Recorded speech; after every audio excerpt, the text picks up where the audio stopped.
गैर कानूनी मुकीम गैर मुल्कियों के पाकिस्तान छोड़ने की डेडलाइन खत्म। कराची में पहला क्रैकडाउन। सदर के इलाके में गैर कानूनी तौर पर मुकीम 4 गैर मुल्की बाशिंदे गिरफ्तार।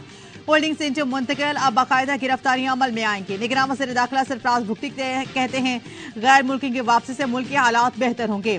आलमी तारीख में सिर्फ पाकिस्तान ने इतनी बड़ी तादाद में महाजरीन को पनाह दी।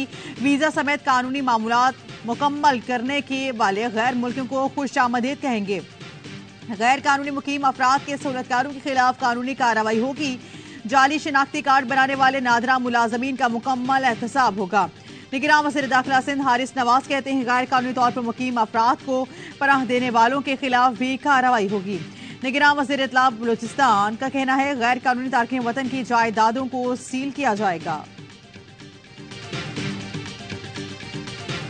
का वहशीपन तमाम हदें पार कर किया। गजा के जवालिया पनाह हुसैन कैंप पर बमबारी। एक टन वजनी 6 बम गिराकर कैंप तबाह कर दिया। 100 से ज्यादा निहत्ते फलस्तीनी शहीद, सैकड़ों जख्मी। हर तरफ लाशों और जख्मियों के अंबार लग गए। दिल दहला देने वाले मनासिर। लोग हाथों से मलबा खोद कर अपने प्यारों को निकालने की कोशिश कर रहे हैं। शोहदा में बच्चों की बड़ी तादाद है। अल जजीरा के मुताबिक ये गजा हॉस्पिटल में हमला जैसा कत्लेआम है। इसराइली फजाइया ने निसार पनाह हुसैन कैंप को भी निशाना बनाया। दर्जनों जख्मी। गजा में शहीद होने वाले फलस्तीनियों की तादाद 8,500 से ज्यादा हो गई। हमास कार और मुस्लिम ममालिक से फैसला कुन मौक़िफ़ अपना इख्तियार करने का मुतालबा।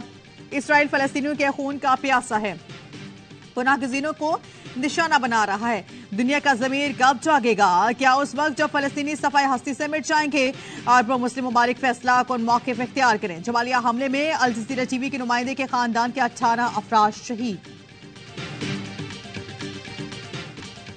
हमास के इसराइल पर जवाबी हमले जारी। अशुद शहर में अल-किस्साम ब्रिगेड के रॉकेट आयरन डोम को चकमा देने में कामयाब। रॉकेट लगने से कई गाड़ियां तबाह हो गईं। हमास के शहरों ने बैत हनून में इसराइली फोर्सेस से झड़पें जारी। गजा में जमीनी कार्रवाई इसराइल को महंगी पड़ने लगी। गजा में दाखिल होने वाले इसराइली टैंक इबरत का निशान बन गए। हमास ने दूसरा जमीनी हमला भी पिस्पा किया। छिपने दिया न भागने दिया। हमास ने एक बिल्डिंग में 6 इसराइली फौजियों को ठिकाने लगाने का भी दावा किया। अल-किस्साम ब्रिगेड की बहरी फोर्स के भी हमले, तूफान तादरपेटों का इस्तेमाल। इसराइली बहरी अहदाफ को निशाना बनाया।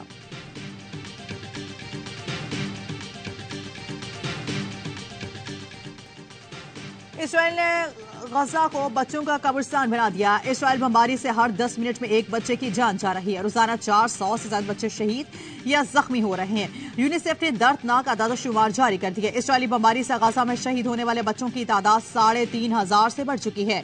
हॉस्पिटल में तिब्बी सहूलतें खत्म होने से नौमौलूद बच्चों की जिंदगियां भी खतरे में हैं।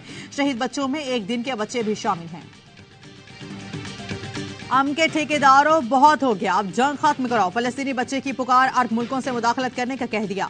बच्चे ने कहा मुझे भी दुनिया के बाकी बच्चों की तरह जिंदा रहने का हक दिया जाए। सोशल मीडिया पर वीडियो वायरल। कहा मैं फलस्तीनी बच्ची हूँ, दुनिया देखे हमारे साथ क्या हो रहा है। हर सम तबाही है। मलबे से हमारे वालिदैन मस्त शुदा हालत में निकल रहे हैं। हमारे तमाम लोग तकरीबन खत्म हो चुके हैं। हमें भी पूरी दुनिया की तरह आज़ादी से रहने का हक है।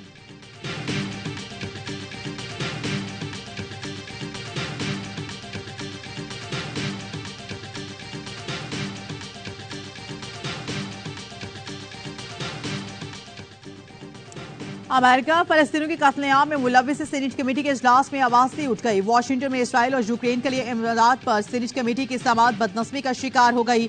हाजरीन में शामिल जंग मुखालिफ अफराद का एहतजाज। कुछ शुरका ने हाथों पर सुर्ख रंग लगा रखा था। सहूनी हुकूमत की पुष्पनाही करने पर वजीर खारजा एंटोनी ब्लिंकन के सामने नारेबाजी। गजा में जंगबंदी और बच्चों का कत्लेआम रोकने का मुतालिबा किया। सिक्योरिटी एहलकारों ने मुजाहिरीन को बाहर निकाल दिया।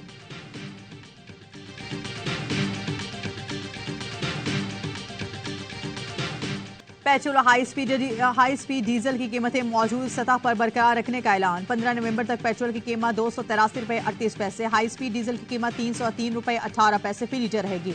मिट्टी का तेल 3 रुपये 82 पैसे फी लीटर सस्ता कर दिया गया। नई कीमत 211 रुपये 3 पैसे फी लीटर मुकर्रर। लाइट डीजल की कीमत में भी 3 रुपये 4 पैसे की कमी। नई कीमत 189 रुपये 46 पैसे मुकर्रर।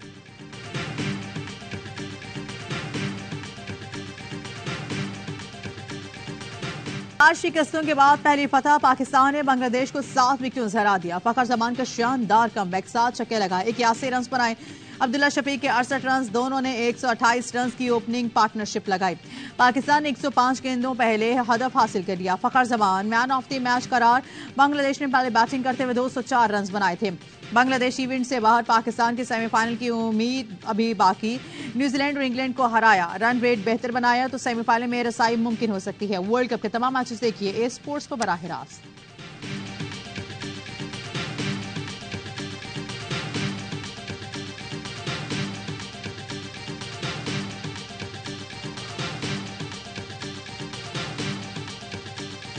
पाकिस्तान की बॉलिंग भी चल गई। कोलकाता में फास्ट बॉलर्स की तबाहकुन गेंदबाजी, बांग्लादेशी बल्लेबाजों को विकेट पर टिकने ना दिया। शाही ने बांग्लादेशी ओपनिंग उखाड़ी। वसीम जूनियर ने टिल समेटी। इब्तदाई 3 विकेटें सिर्फ 23 रन पर गिरी। चौथी विकेट पर लिटन दास और महमूदुल्लाह ने 79 रन की शराकत बनाई, लेकिन इफ्तिखार ने पार्टनरशिप तोड़कर ब्रेक लगा दिया और साम अमीर की 1 विकेट हारिस रऊफ भी चल गए। सिर्फ 36 रन देकर 2 विकेटें हासिल की। शाहीन अफरीदी ने 23 रन देकर 3 खिलाड़ी को आउट किया। वसीम जूनियर ने आखिरी तीनों खिलाड़ियों बोल्ड किए। बांग्लादेश की तरफ से महमूदुल्लाह 56 रन बनाकर नुमाया रहे। शाहीन अफरीदी ने मिचेल स्टार्क का रिकॉर्ड तोड़ दिया। तेज तरीन 100 विकेटें हासिल करने वाले फास्ट बॉलर बन गए।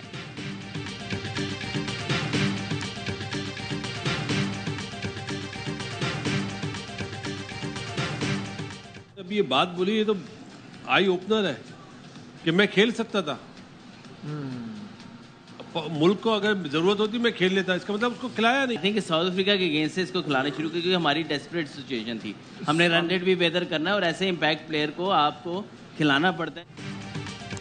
क्रिकेट वर्ल्ड कप का बढ़ाया जोश, अरलमा पुरजोश। माहिराना तज्जिया और तबसरे बासित अली ने कहा यह बात आंखें खोल देने के लिए काफी है कि फखर जमान खेल सकते थे, मगर उन्हें जनूबी अफ्रीका के खिलाफ नहीं खिलाया गया। अगर हम 19 ओवर में हदफ हासिल कर लेते तो हमारा रन रेट प्लस हो जाता। इफ्तिखार को नंबर 3 पर आना चाहिए था। कामरान अकमर बोले अब्दुल्ला शफीक को 68 रन 50 गेंदों पर बनाने चाहिए थे क्योंकि वो शुरू से खेलते आ रहे हैं। अजहर अली का कहना था फखर को खिलाने का फैसला एक मैच लेट है। जनूबी अफ्रीका के खिलाफ टीम में शामिल करना चाहिए था क्योंकि वो हार्ड हिटर हैं।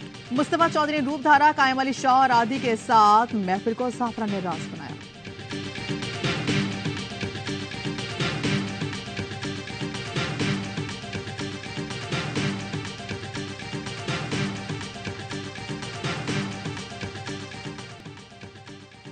कब को छोड़े घंटे बाद या 2 दिन बाद बस हम जा रहे हैं। निगरान वजीर आजम अल हक काकड़ के सहाफियों से गुफ्तगू, कहा वोट डालने के लिए जितने बेचैन आप हैं उतना ही मैं हूं। हम भी चाहते हैं मुल्क में मुस्तकिल हुकूमत आए। पीटीआई पर इलेक्शन कमीशन ने कोई पाबंदी नहीं लगाई तो हम कौन होते हैं जो ये काम करें। इंतखाबात की तारीख देना इलेक्शन कमीशन का काम है। हम लेवल प्लेइंग फील्ड फराहम करेंगे। को लेवल प्लेइंग फील्ड मिल रही है, पीपल्स पार्टी को तो खुश होना चाहिए। नून लीग रहनुमा एहसन इकबाल का कहना है नवाज शरीफ को इंसाफ मिलेगा और पाबंदी खत्म होगी। उम्मीद है जनवरी के आखिरी हफ्ते में इंतखाबात और नवाज शरीफ अगले वजीर आजम होंगे। नवाज शरीफ जल्द 4 सूबों का दौरा करेंगे। नवाज शरीफ की ज़ेर सदारत जाती उमरा में मुस्लिम लीग नून के इजलास के बाद एहसन इकबाल ने बताया नवाज शरीफ जल्द जमातों के सरबराहों से मिलेंगे, 4 सूबों का दौरा भी करेंगे। फैसल करीम कुंडी कहते हैं एहसन इकबाल सूद समेत मैंडेट मांग रहे हैं, ऐसा नहीं हो सकता। सिलेक्शन के जरिए 4थी मरतबा वज़ीर आज़म बनना चाहते हैं तो क्या फायदा।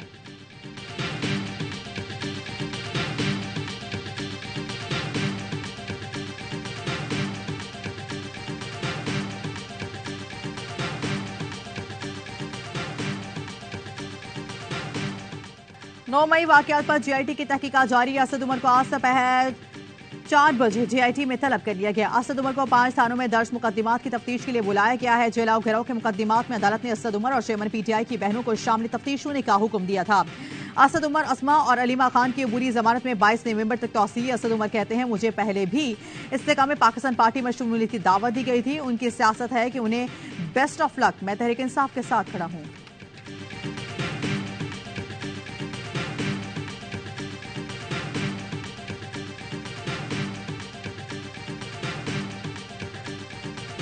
आपको एक घुम्मट ने आकर कहा कि जी हमारी मर्जी है, ये आज से चीज होगी कानून कि आप तनसीबात उड़ा दें, जहाज उड़ा दें, टैंक उड़ा दें, इंडिया के या किसी और मुल्क के लोग आ जाएं, यहां जासूसी करें और फिर कोई सजा नहीं होगी।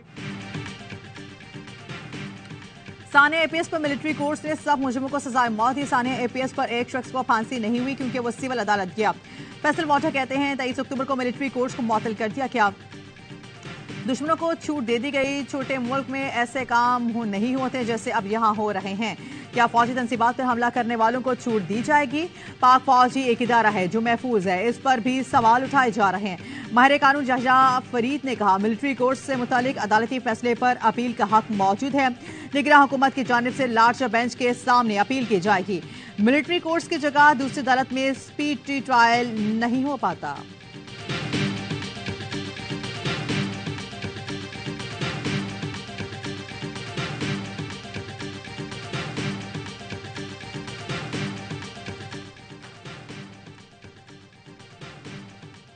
फैसलाबाद धरने के दौरान फैज हमीद का शदीद दबाव था। साबिक चेयरमैन पैमरा इब्सार आलम ने जवाब बयान हल्फी के साथ सुप्रीम कोर्ट में जमा करवा दिया। फैज हमीद ने कहा सहाफी नजम सेठी और हुसैन हकानी पर पाबंदी के लिए दबाव डाला लेकिन उनका मुतालिबा पूरा नहीं किया। फैज हमीद और उनके मातहत अफसरान टीवी चैनल्स पर दबाव डालते रहे। अप्रैल 2017 में वज़ीर आज़म चीफ जस्टिस और आर्मी चीफ को खत लेकर सूरत हाल से आगाह किया।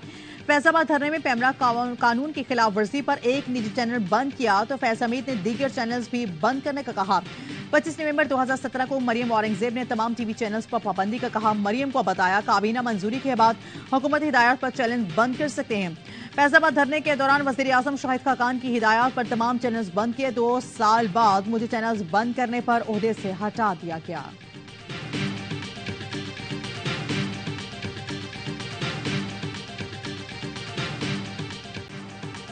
एवनफील्ड रेफरेंस में नवाज शरीफ की सजा मुअत्तली का फैसला बहाल। अल अजीजिया रेफरेंस में पंजाब हुकूमत की जानिब से सजा मुअत्तल हो चुकी। अल अजीजिया एवनफील्ड रेफरेंस में सजा के खिलाफ अपीलें बहाल करने का तहरीरी हुक्मनामा जारी। तहरीरी हुक्मनामे में अदालत ने कहा नवाज शरीफ की अपीलें बहाल करने की दरख्वास्त मंजूर की जाती है। अपीलों को मेरिट पर सुनकर फैसला किया जाएगा। नवाज शरीफ को गिरफ्तार न करने के अबूरी रिलीफ में 2 दिन का इजाफा किया गया। नवाज शरीफ की हिफाजती जमानत नैब के वास्ते गैर मुबहिम मौक़िफ़ के बाइस दी गई। नैब ने कहा नवाज शरीफ की गिरफ्तारी नहीं चाहिए। एवनफील्ड और अजीजिया रेफरेंस में सजा के खिलाफ अपीलों को तमाम कानूनी नताइज के साथ बहाल किया जाता है।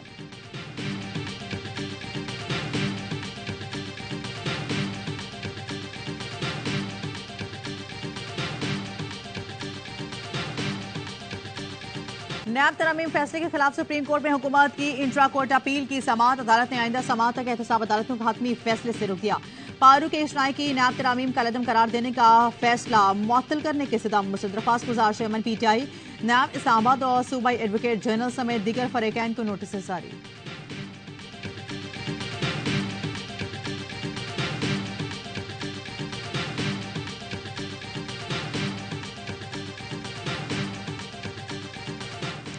सुप्रीम कोर्ट बार के सालाना इंतखाबात गैर सरकारी नताइज के मुताबिक आसमा जहांगीर ग्रुप के शहजाद शौकत ने मैदान मार लिया। दिन भर वोटिंग पर पुरअमन अंदाज में मुकम्मल हुई। वकला ने भरपूर दिलचस्पी ली। लाहौर में सदर की नशिस्त पर आसमा जहांगीर ग्रुप के शहजाद शौकत ने 616 और हामिद खान ग्रुप के मियां अब्दुल कद्दूस ने 452 वोट हासिल किए। इस्लामाबाद, एबटाबाद, बन्नू, डेरा इस्माइल खान और सखर के भी शहजाद शौकत को कामयाब करार दिया गया। कराची में मियां अब्दुल कद्दूस को शहजाद शौकत पर 25 वोटों की बरतरी। हतमी नताइज का ऐलान 3 नवंबर को किया जाएगा।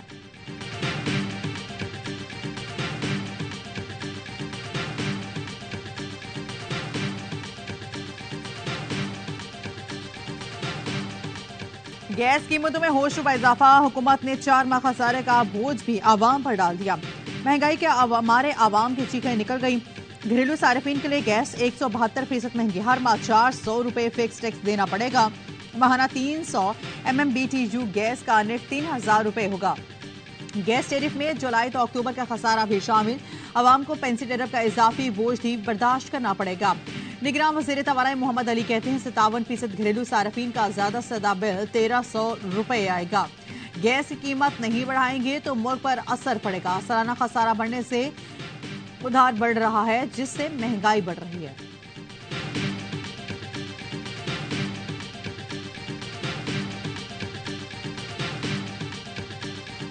लाहौर से अगवा किया जाने वाला तालिब इल्म शिकपुरा से बाजियाब। 2 मुल्जिमान गिरफ्तार। पुलिस का कहना है कि अगवाकार मुल्जिमान तालिब इल्म अरहम को जबरदस्ती कार में बिठाकर ले गए थे। अगवाकारों ने वारदात के दौरान अरहम पर तशद्दुद भी किया। नौजवान को बाजियाब करवाकर वालिदैन के हवाले कर दिया गया। मुल्जिमान और मकवी के दरमियान झगड़ा चल रहा था।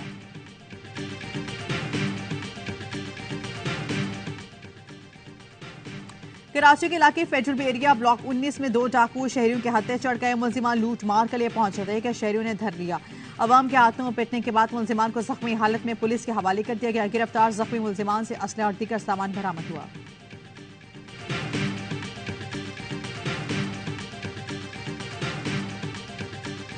इमरान में शहीद नायब सूबेदार आसिफ इरफान और सिपाही इरफान अली आबाई इलाकों में सपुर्द खाक। शहदा की नमाज जनाजा में पाक फौज के अफसरान, जवानों, अजीज़ो अकारा और अहले इलाका की शिरकत।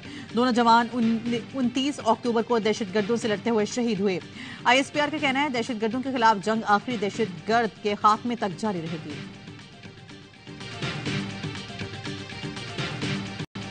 मुल्क में खुसूसी इंसदादे पोलियो मुहिम का तीसरा रोज। चारों सूबों के 31 अजला में 1 करोड़ 8 लाख से ज्यादा बच्चों को पोलियो से बचाव के कतरे पिलाने का हदफ।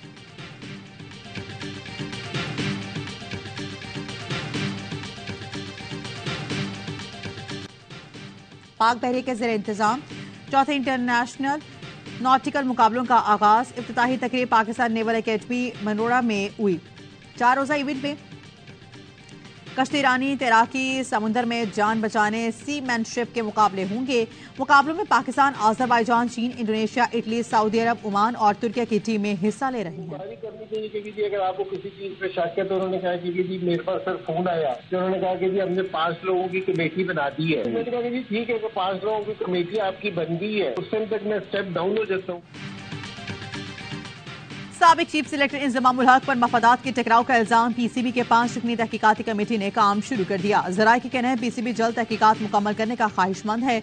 कमेटी की जानिब से 1 हफ्ते में तहकीकात मुकम्मल करने का इम्कान। कमेटी अपनी रिपोर्ट और सिफारिशात चेयरमैन ज़का अशरफ को जमा कराएगी। इंजमामुल हक का एक कंपनी के साथ शेयर होल्डर होने का मामला सामने आया था।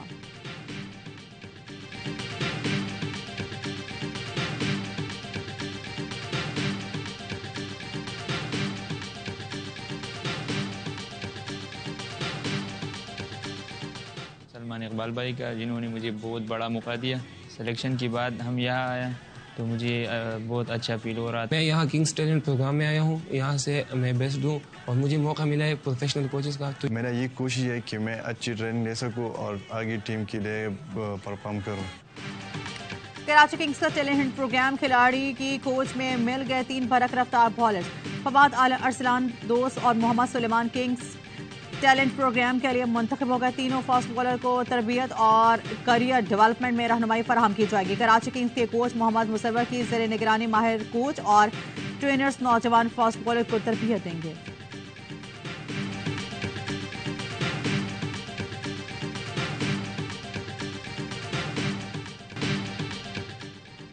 और गूगल का अंकल सगम को खैराज अकीदत। मारूफ फनकार फारूक केसर की 78वीं सालगिरह पर गूगल ने डूडल, उनकी तख्लीक करदा कठपुतली किरदार अंकल सरगम और मासी मुसीबते के नाम कर दिया। उन्होंने तंज मजाक के जरिए समाजी मसाइल और नाइंसाफियों के खिलाफ आगाही दी। कलियां, पुतली तमाशा और सरगम टाइम का मुतबादिल आज तक सामने नहीं आ सका।